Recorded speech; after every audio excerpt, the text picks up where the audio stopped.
మా ప్రియ దేశీ మిత్రులారా, ఈ ఉదయకాల సమయంలో ప్రభువైన యేసుక్రీస్తు నామంలో మీకు మా శుభవందనం తెలియజేస్తున్నాం.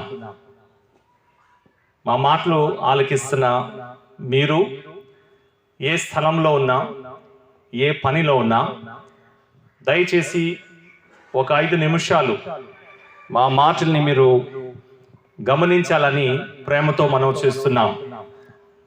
ఈ ఉదయకాల సమయంలో యేసు ప్రభు ఒక ప్రేమ, ఆయన ఒక ప్రేమ సందేశము మీకు తెలియపరచుటకు మీ గ్రామంలో మేము వచ్చాం. మనందరం కూడా యేసు ప్రభు ఒక నామముని విని ఉన్నాం.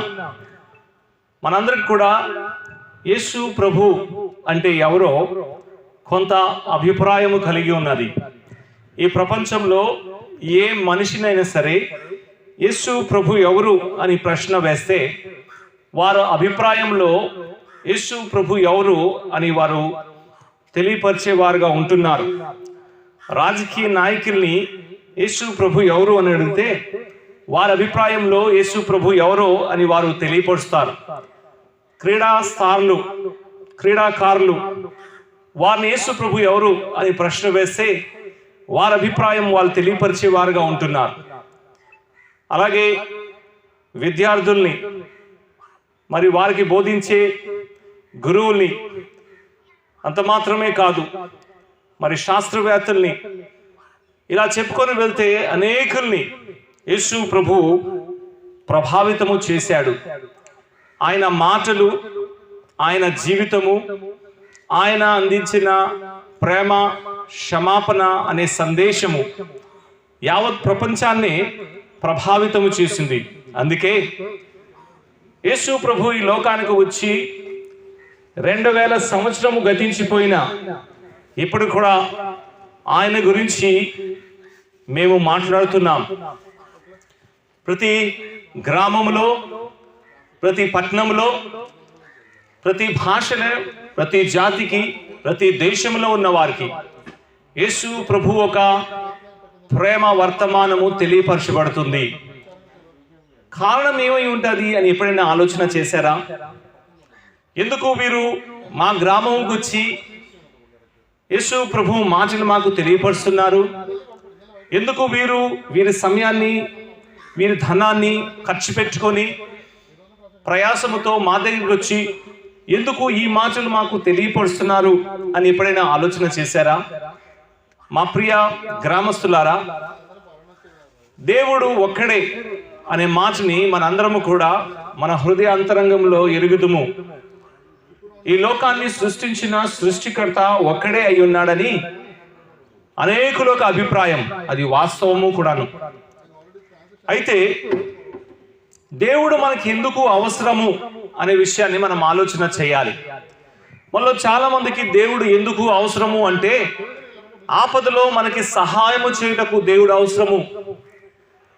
మనలో చాలా మందికి దేవుడు ఎందుకు అవసరము అంటే మన అక్కర్తలో మనకి ఆదుకోవడానికి దేవుడు అవసరము. అయితే దేవుని గ్రంథమైన బైబిల్ మనకేం తెలియపరుస్తుంది అంటే మనకి దేవుడు ఎందుకు అవసరము అంటే దేవునితో సహవాసము చేయుటకు ఆయన మనకు అవసరము. ఎందుకంటే దేవుడు మనిషిని తనతో సహవాసము చేయుటకు సృష్టించాడు. దేవుని గ్రంథమైన బైబిల్లో ఆదికాండ గ్రంథము మొట్టమొదటి పుస్తకములో దేవుడు మనిషిని సృష్టించిన ఉద్దేశాన్ని మనము చూస్తున్నాం. దేవుడు మనిషిని సృష్టించిన విధానాన్ని మనం చూస్తున్నాం. దేవుడు మనిషిని తన స్వరూపంలో సృష్టించాడు. నిర్దోషంగా, నిష్కలంకంగా, నిష్పాపముగా దేవుడు మనిషిని సృష్టించాడు. అయితే దేవుని యొక్క ఆజ్ఞని మనుషుడు విధేయ కాకుండా ఆ ఆజ్ఞకి విరోధంగా వెళ్ళిన కారణాన్ని బట్టి పాపము ఈ లోకములో వచ్చింది. పాపముని బట్టి మనుషుడు దేవుని సహవాసము నుంచి, దేవుని సన్నిధి నుంచి దూరమైపోయాడు. నేడు ప్రపంచంలో ఎక్కడ కూడా నెమ్మది, శాంతి లేని ఒక స్థితిని మనం చూస్తున్నాం.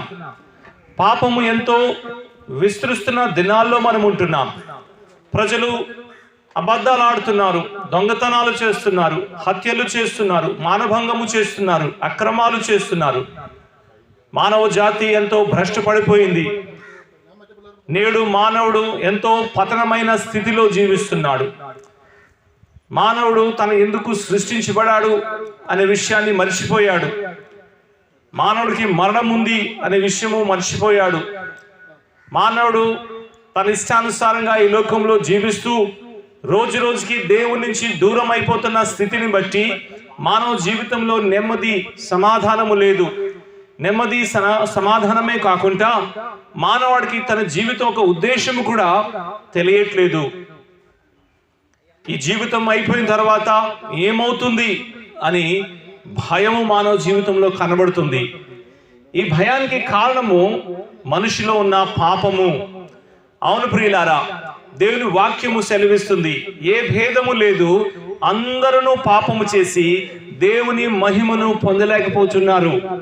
మానవాళ అందరూ కూడా పాపము చేసి దేవుని దృష్టిలో, దేవుని యొక్క సన్నిధి నుంచి దూరం అయిపోయిన స్థితిలో జీవిస్తున్నారు. మనందరం కూడా మన హృదయ అంతరంగంలో ఎరుగుదము మనలో ఏ మంచితనము లేదు అని. మనము ఎంత చెడ్డవాళ్ళమో మనకే తెలుసు. మన ఆలోచన, మన విధానము, మన ప్రవర్తన ఎంత చెడుదో మనకే తెలుసు. అందుకే మనం ఏం చేస్తున్నాము అంటే, నాలో ఈ పాపము పోవాలని మనం ఎంతో ప్రయాసపడుతున్నాం. సమాజంలో మంచిగా బ్రతకాలని ప్రయత్నిస్తున్నాం. దాన ధర్మాలు చేస్తున్నాం, మంచి కార్యాలు చేస్తున్నాం. ఎలాగైనా సరే దేవుని ఎదుట నేను మంచిగా కనబడాలి. ఈ లోకయాత్ర ముగించిన తర్వాత దేవుడు నన్ను పరలోకంలో చేర్చుకోవాలంటే నేను మంచిగా ఈ లోకంలో, ఈ సమాజంలో అందరితో మంచిగా నేను బ్రతకాలని, మంచి పేరు సంపాదించుకోవాలని ఎంతో ప్రయాసపడుతున్నాం. అయితే ఎంత ప్రయాసపడుతున్నా మనము ప్రతి దినము విఫలమైపోతున్నాం. పాపం మీద జయము పొందలేకపోతున్నాం. మనము శాపములో ఉన్నాం ప్రియులారా. ఈ శాపము నుంచి మనల్ని విడిపించుటకే దేవాది దేవుడు మానవ రూపిగా ఈ లోకములో వచ్చాడు. ఆయనే ప్రభు అయిన యేసుక్రీస్తు. యేసుక్రీస్తు ఈ లోకంలో వచ్చిన ఉద్దేశాన్ని ఆయనే స్వంతంగా తన మాటల్లో తెలియపరిచాడు. యేసు ప్రభు అన్నాడు, నశించిన దానిని వెతికి రక్షించుటకు నేను వచ్చాను, పాపుల్ని రక్షించుటకు నేను వచ్చాను, పాపం నుంచి విడుదల ఇచ్చి సమృద్ధి అయిన జీవితం ఇవ్వడానికి నేను వచ్చానని ఆయనే తన సొంత మాటల్లో ఆయన ఎందుకు ఈ లోకంలో వచ్చాడనే ఉద్దేశాన్ని బయలుపరిచాడు. పాపము కొరకై, పాపుల కొరకై వచ్చిన ఈ ప్రభు ఏమి చేశాడు అంటే, మొట్టమొదటిగా పాపము లేనివాడుగా ఆయన జీవించి చూపెట్టాడు. దేవుడు ఏ స్థితిలో మనిషిని సృష్టించాడో, దేవుడు మనుషు దగ్గర నుంచి ఏ పరిశుద్ధతనైతే కోరుకుంటున్నాడో ఆ పరిశుద్ధమైన జీవితము ఆయన జీవించి చూపెట్టి మనుషులందరూ కూడా ఈ విధంగా పరిశుద్ధంగా జీవించగలరు అని ఒక మాదిరి ఇచ్చాడు. రెండోది ఇంకేమి చేశాడు అంటే, ఈ పాపముని మరి సదాకాలంకై ఈ పాపంని తుడిచివేయడానికి ఆయన ఒక పని చేశాడు. ఏంటి ఆ పని అంటే, యావత్ మానవ జాతి పాపం అంతా కూడా ఆయన తన మీద మోసుకొని, ఆ పాపంకి రావాల్సిన శిక్ష అంతా కూడా ఆయన తన మీద తీసుకొని ఆ శిలువ మీద ఆయన మరణించాడు.